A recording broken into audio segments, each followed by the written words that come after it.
Now that we've successfully created our first set of work instructions, we want to layer in some error proofing to capture some of the information we want as part of our set. In this case, we're going to be entering in a few manual entered scans and actions and serial numbers and barcodes to be able to enter in that information that we need. We want to capture one, the thing we're working on, in this case, the bicycle that's coming down the assembly line, and two, what are we putting onto that bike? In this case, it'll be the seat post and the serial number that's coming in from our vendor. So when I hit this add action button, there's going to be a series of actions available to be able to add on to your work instructions. Most of these connect to tools that are available as part of the upgrade path. In this case, we're going to be entering in the manual entry action here. I select this, and this is going to be asking me, what's that thing I'm working on, or what's that thing I'm entering? In this case, it's my bicycle serial number. It's just a text entry here.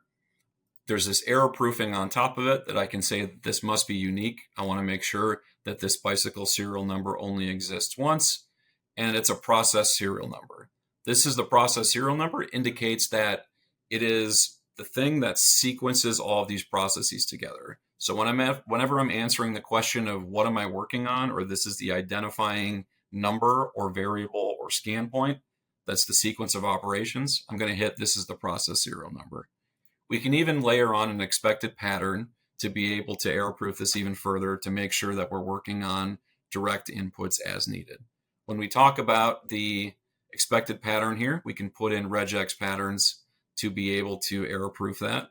I have one prepared here that is accepting 3 digits and a number at the end. These can be as complex or as simple as you need them, but this allows us to error-proof that entry to say, when operators are entering in that serial number, we have the ability to enter it in. Right. From this seat post install step, we'll do a similar action where I'm manually entering some serial number in, and we're entering in that seat serial number. Again, it's a type of data entry, but this time it's just a number, a 5-digit part number that I'm using in my facility. If this is a measurement or some other item, we have this unit of measurement here. In this case, it's a serial number, so there's no measurement, and we can enter this in appropriately as needed. If that number action isn't quite right and we need to adjust it accordingly, we can always go into this manual entry and say that it's a text. Text can always include numbers as needed, that this is my seat serial number. I have an expected pattern here as well. In this case, it's going to be a little bit more simple of a pattern, where I can say this is just any 5-digit number. I can leave this blank as needed. I also want this to be unique to make sure I'm not duplicating my seat serial numbers as well.